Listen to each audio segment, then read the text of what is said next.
Next on the news, the Diocese of Brooklyn celebrates Catholic education with a friendly baseball game. Priests and educators take the field for Catholic Schools Night. I'm Katie Vasquez, and I'll have the final score coming up. Tickets are selling out for the beatification of televangelist Archbishop Fulton Sheen. How you can attend this once-in-a-lifetime event. A Belle Harbor community celebrates a crossing guard's decades of service, how faith has helped her guide kids to school. Plus, Pope Leo XIV can now rep some Fordham pride, the Catholic University gifting the Holy Father a jersey during a Vatican meeting. I'm Christine Persichetti. Currents News starts right now.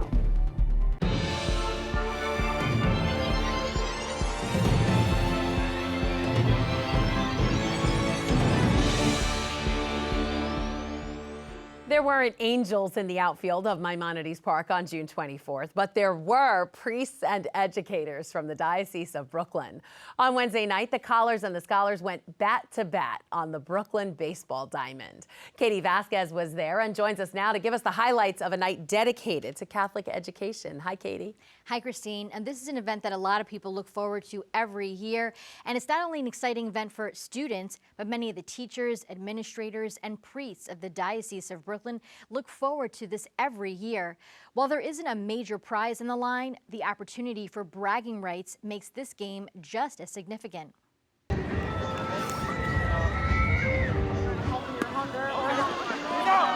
At Maimonides Park, priests and educators take the field before the Cyclones game on June 24th for the annual Collars versus Scholars game at Catholic Schools Night. I don't know if you would call it playing, but I'm here every year, and we usually lose every year. But this year, with Father Bethany and I as the bobblehead, I think that's going to give us extra strength, extra power, I hope. College had to cheat. They're bringing in the seminarians. Not a problem. We've heard them pretty badly lately. I understand. But it's just fun. You know, it's hot dogs, it's outside, it's Brooklyn and Queens. Everything is great. After 3 innings, the Collars came through with a victory, winning 15-5 over the Scholars. Good game. It's just camaraderie. It's us having fun out there.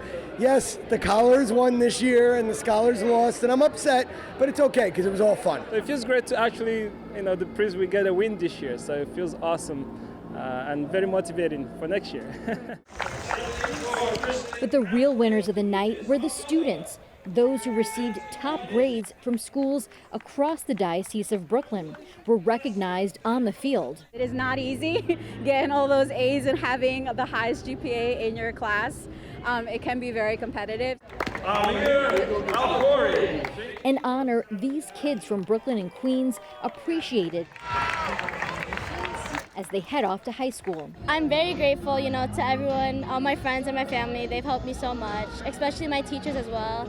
They've helped me learn so much. Severian. And why are you excited for it? New people, new friends, sports. Congratulations. Brooklyn Bishop Robert Brennan says they will continue cheering on these kids beyond the stadium. It's an awful lot of hard work that families are doing. It's a big effort on the part of a lot of people.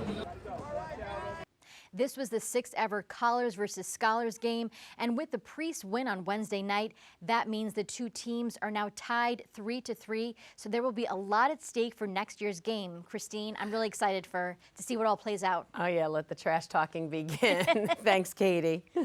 And you can read and see more of the Catholic Schools Night celebrations by following Currents News and the tablet online. The Diocese of Peoria, Illinois, says tickets to the beatification of Archbishop Fulton Sheen are selling out fast. Thousands have already claimed their seats to see the popular televangelist beatified at the Dome at America's Center in St. Louis on September 24th. The Bishop of Peoria, whose diocese is overseeing Archbishop Sheen's cause, says they're trying to keep ticket prices low despite the substantial costs in planning and holding the event. The Dome has more than 67,000 seats, and tickets are going between $15 and $25. You can find those tickets by looking for the beatification of Archbishop Fulton Sheen on Ticketmaster.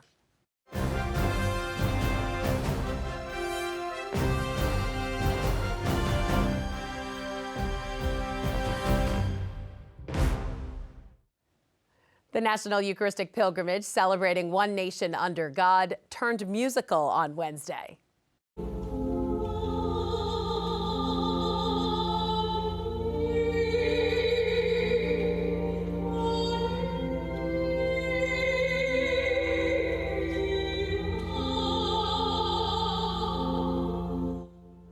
The pilgrims listening to some sacred music, attending a concert at the Basilica of Saints Peter and Paul in the Diocese of Portland, Maine.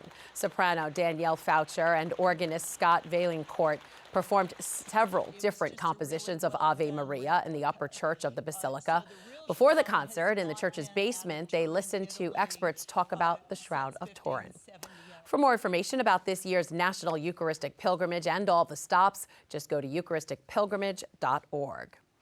The National Pilgrimage is not the only celebration of the nation's milestone anniversary. On Friday, June 26th, we are combining church and state to honor this historic time in our country. Let's take a look.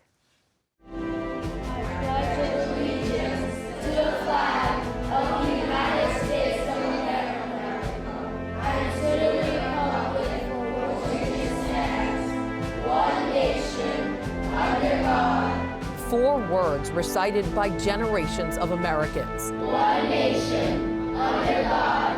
One nation under God. As the United States turns 250, those words remind us religion has always been part of the American story. Very easy to be patriotic when we put a flag out in front of our house on the 4th of July. It's much harder when it comes at immense cost. A cost Catholics were willing to pay. This house in the middle of a Park Slope playground has significant ties to the Revolutionary War. Opening schools. Inside the former home of a daughter of the Revolution, the spirit of a mother still lives. Serving their communities. As the U.S. celebrates their independence, we look at the people, the legacy, and the God that helped shape its future. And liberty and justice for all. Patriots declared all men are created equal. You could be judged on your character, who you are, not what you look like. This is America at 250, the faith story. Friday, June 26th at 7 o'clock. That show will also air this 4th of July. It's part of some special programming. Currents News will be airing that entire week long that you won't want to miss. Starting Monday, June 29th, when we air our Coming to Catholicism special, highlighting just a few of the nearly 1,300 individuals who joined the Catholic Church this year at the Easter Vigil.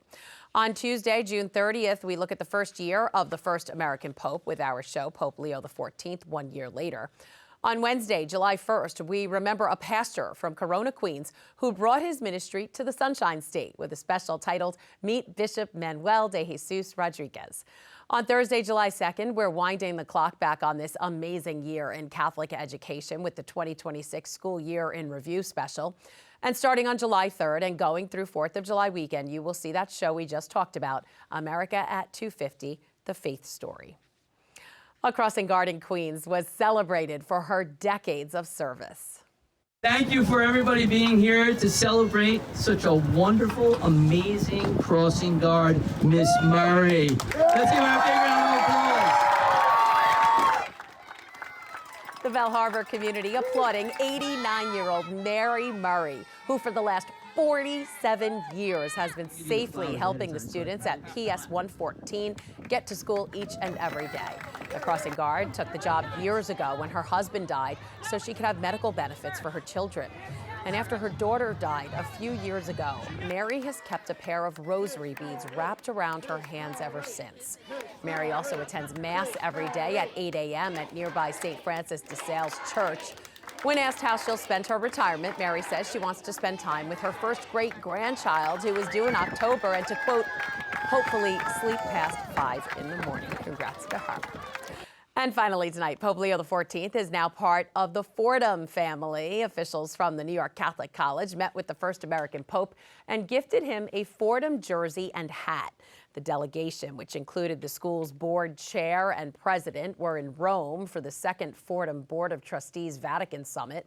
President Tanya Tetlow said the meeting with Pope Leo was a moment of immense joy and gratitude. She's set to meet with him again as part of a group of presidents of American Jesuit colleges and universities.